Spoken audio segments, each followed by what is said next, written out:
from St. Louis Public Radio. This is the Politically Speaking Hour on St. Louis on the Air. I'm Jason Rosenbaum. Let's not mince words here. President Donald Trump has spent the first 3 weeks of 2026 shattering America's foreign policy. That includes a shock invasion of Venezuela that resulted in the capture of the country's president, Nicolas Maduro. And over the holiday weekend, Trump made belligerent demands to take over Greenland, a territory that's belonged to Denmark for centuries. Trump later backed down on placing sanctions on European countries over Greenland after conducting a marathon speech at the World Economic Forum in Switzerland, where he happened to insult some of America's traditional allies like Canada, the United Kingdom, and France. And in some respects, the Greenland crisis threatens to blow up a global order that a Missourian helped create. President Harry S. Truman kickstarted NATO after the end of World War II and also helped rebuild Europe through the Marshall Plan. But Missouri's junior senator, Eric Schmitt, seemed to be perfectly fine with upending that aforementioned world order during an interview earlier this week on Fox News. They have civilizational crisis in Europe. The United States doesn't intend to follow them down that road. But you're right. You can't overstate the strategic importance for the United States of America and the NATO alliance, quite frankly, of the United States, acquiring Greenland, whether it's ballistic missile defense, whether it's what's happening in space, whether it's the Arctic sea lanes that might open up. There's a lot of reasons that the United States has a very important interest in making sure that Greenland is protected. Schmitt's comments may be an outlier, even among the Senate GOP caucus. Missouri Senator Josh Hawley, for instance, told this to Cape Girardeau-based KFVS on January 14th, before some of Trump's recent remarks both at the World Economic Forum in Switzerland and elsewhere. We do have a very significant military installation in Greenland. We do have long-standing agreements with Denmark and Greenland related to their security and also, most importantly, to ours. So I think that's a good foundation to build from. I'm not aware of other needs to acquire the entire space or to occupy it in any way. I would say we certainly want to maintain our military base there. And if we need to upgrade our military base or it needs to be more significant, we want to be able to deploy anti-ballistic missile shields over it, for example. That all makes total sense to me. I'd hope we could do that within our existing treaty framework. With both Hawley and Schmitt often linked to higher national office, their views on the latest foreign policy decisions that Trump is making could attract more scrutiny beyond Missouri's borders. Joining us now is Stephen Smith, the Kate M. Gregg Emeritus Professor of Social Science at Washington University. He's also a professor at Arizona State University. Professor Smith, welcome to the Politically Speaking Hour on St. Louis on the Air. Great to be with you. You just heard clips from Senators Eric Schmitt and Josh Hawley on the prospect of taking over Greenland. What do you see as the key differences between the two GOP senators based on what you heard? Well, most of what I know about the two over the last couple of years since Eric Schmidt's been in the Senate is that they're pretty similar. They're both advocates of the America First stance that the president has taken, but they have differed here recently on the saber rattling that we're seeing from the Trump White House. Senator Schmitt is all in with Trump. He has not differed from Trump in any significant way since he's been in the Senate and on the Senate Armed Services Committee, really on any national security or foreign policy matter. Senator Hawley's generally on board with the America First theme of the Trump foreign policy, but he has differed significantly on the issues of Venezuela and Greenland, at least so far. On Venezuela, of course, he was among 5 Senate Republicans to vote against the president's position on the Senate taking up a war powers resolution related to Venezuela. In that case, the resolution would have demanded that Congress support any additional military action in Venezuela. The resolution was bottled up in committee, and those 5 Republicans, along with the Democrats, voted to discharge the committee. Well, that led to a lot of criticism from the White House and a great deal of pressure being put on those 5 Republicans to change their minds about the matter. And Senator Hawley did. So when there was a procedural question that came up that really mattered, because if it was decided in the favor of the president's position, it would really prevent further Senate action. And that's what happened. He changed his mind, as did Senator Young, creating a tie vote and allowing the vice president to break the tie. So further Senate action on that resolution was at least temporarily stalled. Right, and I actually want to ask you about that, because I spoke with Senator Hawley right after he announced he was going to abandon support for Virginia Senator Tim Kaine's War Powers resolution on Venezuela. And he told me he decided not to support it anymore because he got assurances from Secretary of State Marco Rubio that there wouldn't be any ground troops there. But given what we've heard over the last week, where Trump has made all these remarks about taking over Greenland, is it fair to say that Rubio's assurances may not be as ironclad as they were like a couple of weeks ago? Well, of course, the assurances were with respect to Venezuela. And Greenland now is a different situation, where the president certainly has taken a stronger position than he has vis-a-vis Venezuela. He wants the U.S. to own Greenland, and he's never made that claim for Venezuela. He wants the United States to run Venezuela but own Greenland. And there, it appears that Senator Hawley has made the clear argument that we already have the military installations and the capacity to expand them without further steps, except for negotiations with Denmark. And Denmark, of course, has indicated its willingness to conduct such discussions. So there's clearly a big difference between Hawley and Schmitt. Schmitt clearly is backing up the president on virtually everything here, and Hawley's willing to distance himself a bit. So Schmitt in particular has been particularly loud in his support of pretty much everything Trump has said over the last week. Right. His Twitter and Facebook feeds include long rationalizations on why Greenland should be part of the United States. And he's even said this on his Facebook page, quote, "The same people who are pearl clutching about, quote, undermining the NATO alliance are the same people who never demand European NATO countries step up in a more meaningful way for the defense of their own continent." Now, look, I think there's some legitimate criticism of how European countries contributed less to Ukraine after Russia's invasion. Like Germany is a glaring example of that, given that they were so subservient to Russia when it comes to natural gas. But that sort of Facebook statement from Schmitt seems really unprecedented in terms of rhetoric. We really don't hear a lot of United States lawmakers talk about how NATO is like basically a bunch of deadbeat countries. Or is this kind of like new territory for the Republican Party to be openly chastising NATO like this? Well, to say the least. And in the case of Senator Schmitt, he's rewording the same rhetoric that we're hearing from President Trump.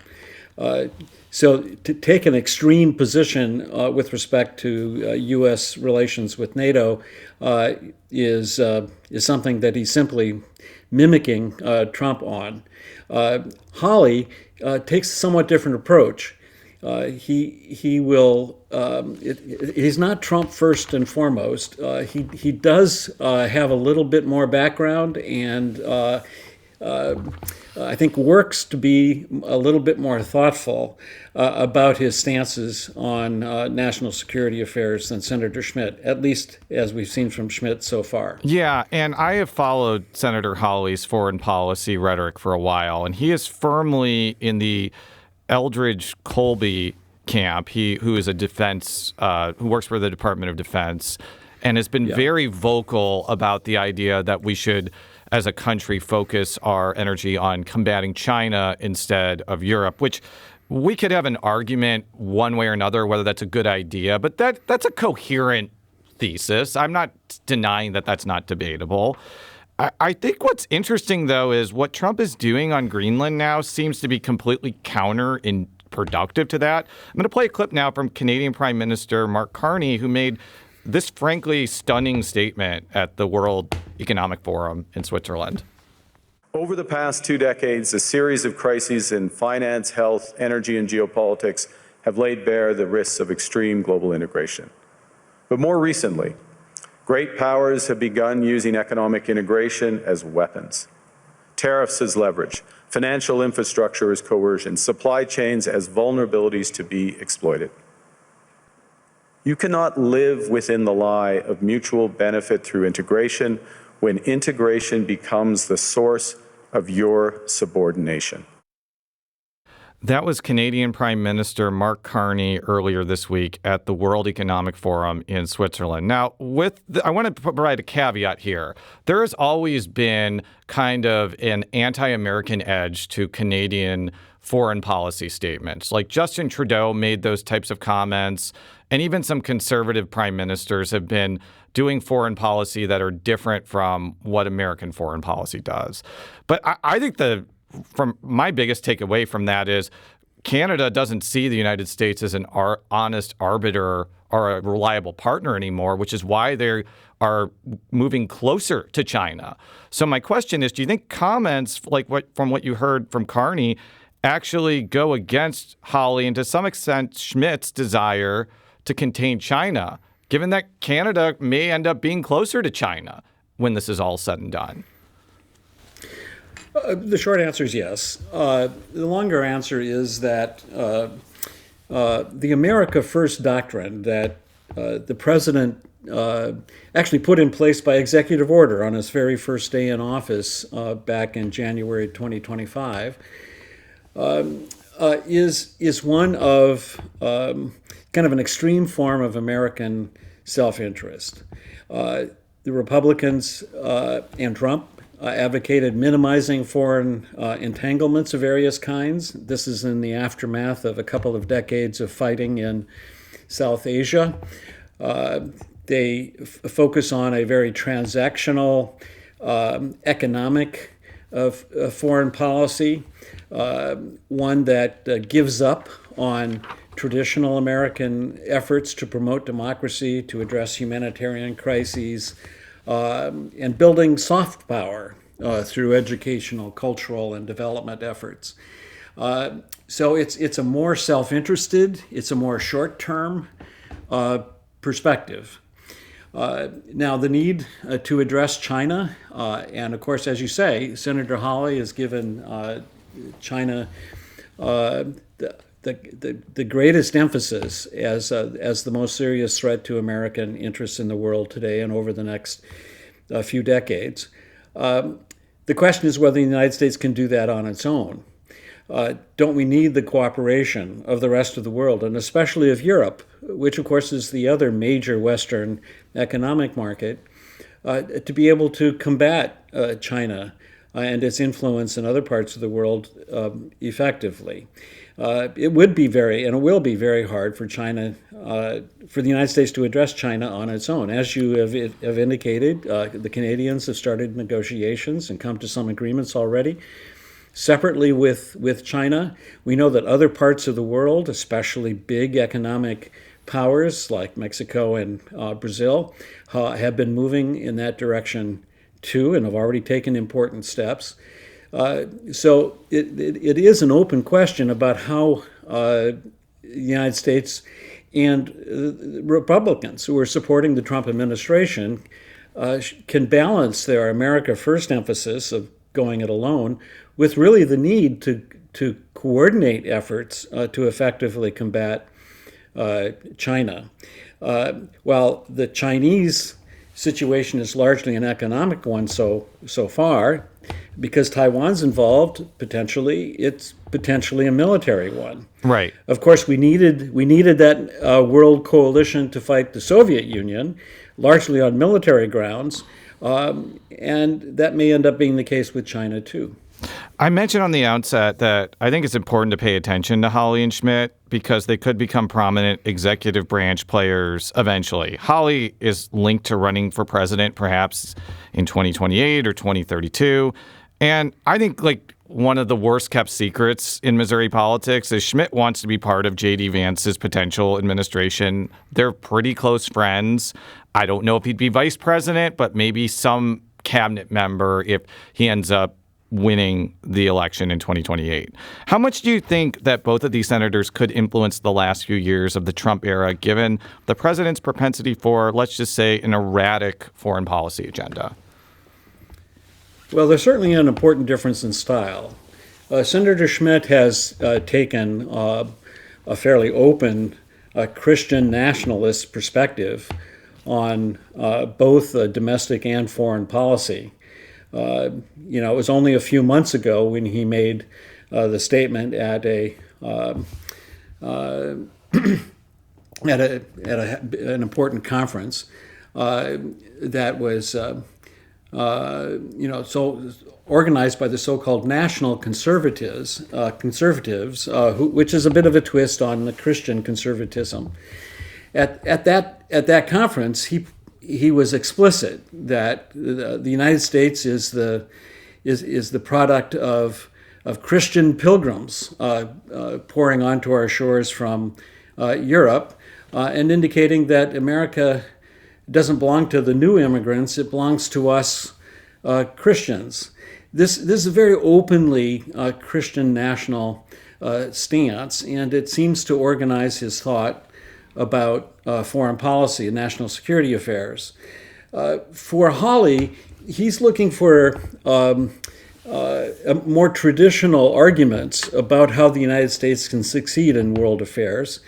And focusing on China shows that certainly is a place where economic and military competition is becoming more and more important and justifies a shift in priorities. So he defines the agenda somewhat differently. While he too caters to the right side of the Republican Party and Christian nationalists, his focus in the foreign and national security side is somewhat, in fact, much more nuanced than what we see from Senator Schmitt. Steve Smith is the Kate M. Gregg Emeritus Professor of Social Science at Washington University. He's also a professor at Arizona State University. Professor, thank you so much for joining us today. My pleasure.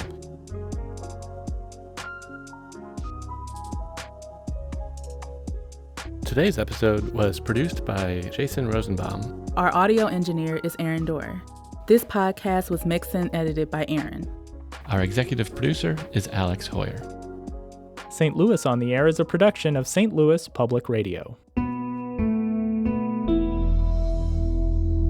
Understanding starts here. Do you find yourself regularly listening to episodes of St. Louis on the Air? Suggest us to a friend you think might enjoy our conversations.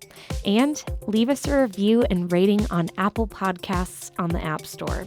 It's the simplest way to help people discover our show. Thanks. St. Louis Public Radio is a member-supported service of the University of Missouri St. Louis.